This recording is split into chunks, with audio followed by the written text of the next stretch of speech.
saya Fernati, NPM 2023-10251. Di sini saya akan menjelaskan tentang keuntungan manajemen modal kerja.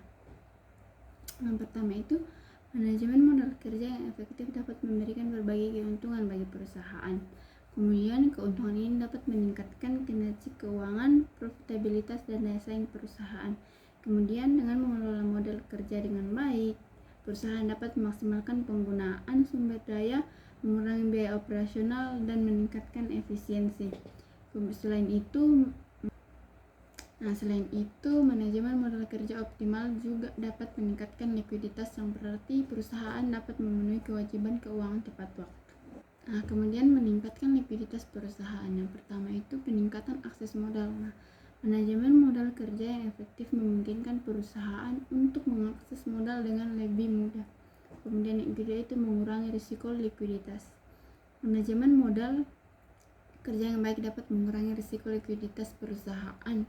Likuiditas yang rendah dapat menyebabkan kesulitan dalam memenuhi kewajiban keuangan dan bahkan dapat menyebabkan kebangkrutan.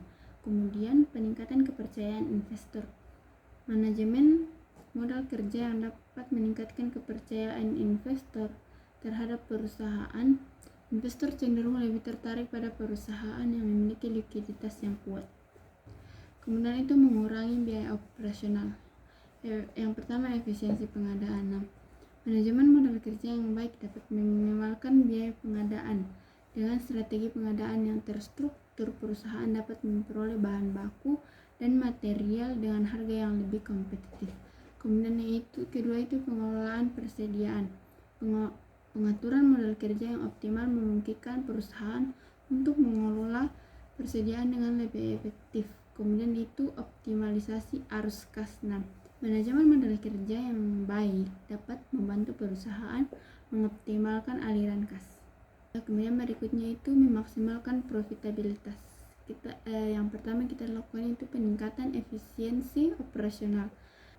Yang pertama yang bisa kita lakukan itu peningkatan efisiensi operasional. Manajemen modal kerja yang efektif dapat meminimalkan pemborosan dan meningkatkan efisiensi operasional. Kemudian pengendalian biaya yang tepat. Manajemen modal kerja yang baik memungkinkan perusahaan untuk mengendalikan biaya operasional dengan lebih efektif. Kemudian peningkatan return on investment. Dengan mengoptimalkan penggunaan modal kerja, perusahaan dapat meningkatkan pengembalian investasi atau ROI. Kemudian itu menjaga keseimbangan arus kas. Yang pertama, meminimalkan risiko kerugian kas. Manajemen modal kerja yang efektif membantu perusahaan menghindar risiko kekurangan kas yang dapat menyebabkan kesulitan dalam memenuhi kewajiban keuangan, kehilangan peluang bisnis, dan bahkan kebangkrutan. Kemudian, menghindari risiko kelebihan kas. Selain kekurangan kas, kelebihan kas juga merugikan perusahaan. Kas yang menganggur tidak menghasilkan keuntungan dan dapat tergerus oleh inflasi. Kemudian yang terakhir itu meningkatkan kemampuan adaptasi.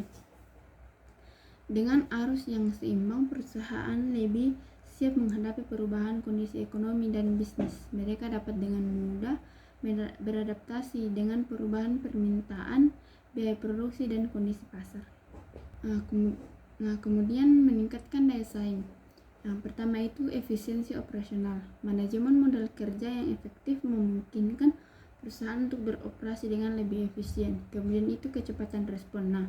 Manajemen modal kerja yang baik memungkinkan perusahaan untuk merespon perubahan pasar dengan lebih cepat. Kemudian kerugian dan risiko manajemen modal kerja. Manajemen modal kerja yang efektif dapat menyebabkan kerugian dan risiko bagi perusahaan. Risiko ini dapat muncul dari kekurangan atau kelebihan modal kerja. Yang keduanya dapat berdampak negatif pada kinerja perusahaan. Kemudian untuk perusahaan harus mempertimbangkan dengan cermat risiko yang terkait dengan manajemen modal kerja yang menerapkan strategi yang tepat untuk mengelola modal kerja secara efisien. Selanjutnya itu risiko kekurangan modal kerja. Pertama itu penurunan likuiditas. Kekurangan modal kerja dapat mengakibatkan penurunan likuiditas perusahaan. Hal ini terjadi ketika perusahaan tidak memiliki cukup dana untuk memenuhi kewajiban jangka pendeknya seperti pembayaran gaji, pembelian bahan baku, dan pembayaran utang. Kemudian kehilangan peluang bisnis. Nah, kekurangan modal kerja juga dapat menyebabkan hilangnya peluang bisnis. Misalnya, jika perusahaan tidak memiliki cukup dana untuk membeli investasi tambahan, mereka mungkin tidak dapat memenuhi pesanan dari pelanggan yang ada atau pelanggan potensial. Kemudian risiko kelebihan modal kerja. Yang pertama itu biaya kesempatan. Modal kerja yang berlebihan tidak diinvestasikan secara produktif. Uang yang tersimpan di rekening bank tidak dapat menghasilkan keuntungan. Ini merupakan kesempatan karena dana tersebut bisa digunakan untuk investasi yang menguntungkan. Kemudian yang kedua itu penurunan profitabilitas. Kelebihan modal kerja dapat menurunkan profitabilitas. Biaya penyimpanan modal kerja yang tinggi seperti biaya penyimpanan dan asuransi mengurangi keuntungan. Hal ini dapat mengurangi pengembalian investasi dan kinerja keuangan perusahaan. Nah, selanjutnya itu risiko investasi yang tidak tepat. Kelebihan modal kerja dapat mendorong investasi yang tidak tepat. Perusahaan mungkin tergoda untuk menginvestasikan dana secara impulsif atau tanpa peredaran yang matang. Hal ini dapat menghasilkan investasi yang merugikan dan menurunkan nilai perusahaan. Contoh kerugian itu manajemen modal kerja yang efektif dapat mengakibatkan kerugian finansial yang signifikan bagi perusahaan. Salah satu contoh kerugian yang dapat terjadi adalah ketika perusahaan mengalami kekurangan modal kerja. Kondisi ini dapat membuat perusahaan sulit memenuhi kewajiban keuangan seperti pembayaran gaji karyawan dan utang kepada pemasok. Nah, itulah tadi materi yang bisa saya bawakan. Kurang lebihnya mohon dimaafkan. Assalamualaikum dan salam sejahtera. Oke teman-teman, terima kasih sudah menonton videonya.